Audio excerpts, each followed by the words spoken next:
Hi hello నమస్తే welcome to USIT recruit the guide of recruitment ఇప్పుడు మన భాషలో. ఈ వీడియోలో మనం సబ్మిషన్ ఎలా చేయాలి సీపాలో అనేది తెలుసుకుందాం. సో ఫస్ట్ థింగ్ ఫస్ట్, సీపాలో లాగిన్ చేయాలి.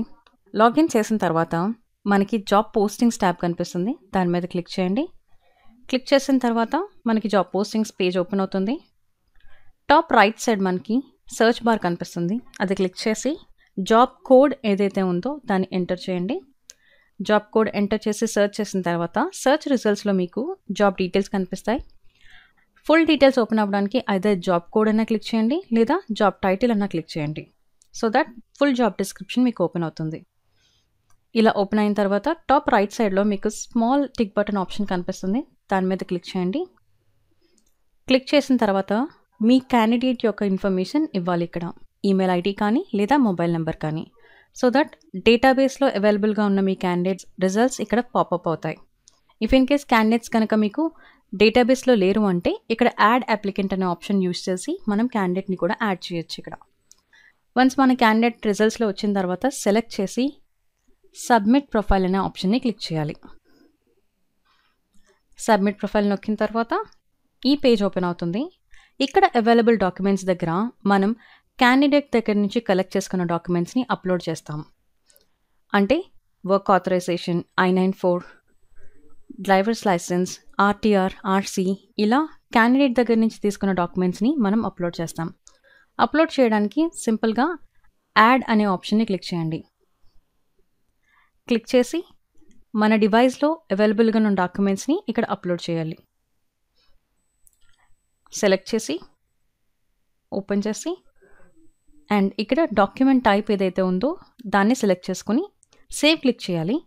సేవ్ క్లిక్ చేసిన తర్వాత డాక్యుమెంట్స్ అనేవి ఆటోమేటిక్గా ప్రొఫైల్కి యాడ్ అవుతాయి.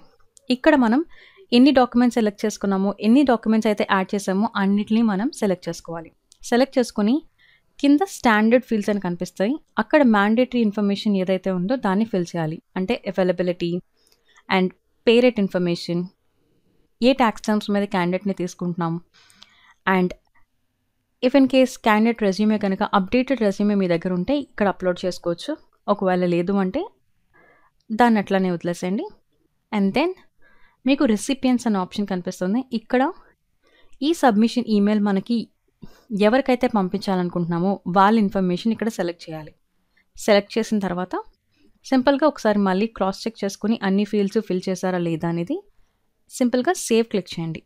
సేవ్ క్లిక్ చేసి సబ్మిట్ అనే ఆప్షన్ కనిపిస్తుంది, సబ్మిట్ అనే ఆప్షన్ని క్లిక్ చేయండి. సబ్మిట్ ఆప్షన్ క్లిక్ చేసిన తర్వాత ఈమెయిల్ ప్రివ్యూ మీకు ఇలా కనిపిస్తుంది. ఇది submission internal submission preview email అనమాట. సో సబ్జెక్ట్ లైన్ మీరు పెట్టండి, ఆటోమేటిక్గా సబ్జెక్ట్ లైన్ వస్తుంది. ఒకవేళ రాలేదు అంటే కనుక మీరు సబ్జెక్ట్ లైన్ యాడ్ చేయొచ్చు. బాడీ ఆఫ్ ద ఈమెయిల్లో కూడా మీకు క్యాండిడేట్కి సంబంధించిన ఇన్ఫర్మేషన్ అంతా ఫిల్ చేసి ఉంటుంది. సబ్మిషన్ ఫార్మాట్ అంటారు దీన్ని. సో ఈ సబ్మిషన్ ఫార్మాట్లో క్యాండిడేట్ డీటెయిల్స్ అన్నీ ఉంటాయి. సో మీ దగ్గర క్యాండిడేట్ ఇన్ఫర్మేషన్ అంతా ఉంటే ఇక్కడ ఫిల్ చేసి సింపుల్గా సబ్మిట్ అని క్లిక్ చేయాలి. సో సబ్మిట్ అనే ఆప్షన్ని క్లిక్ చేసిన వెంటనే మీరు ఎవరైతే రిసిపియంట్ని సెలెక్ట్ చేసుకున్నారో వాళ్ళందరికీ ఈ సబ్మిషన్ ఈమెయిల్ అనేది ఫార్వర్డ్ అవుతుంది. సో ఇంటర్నల్ సబ్మిషన్ సీపాల్ నుండి ఇలా చేస్తాం. So hope you like the video.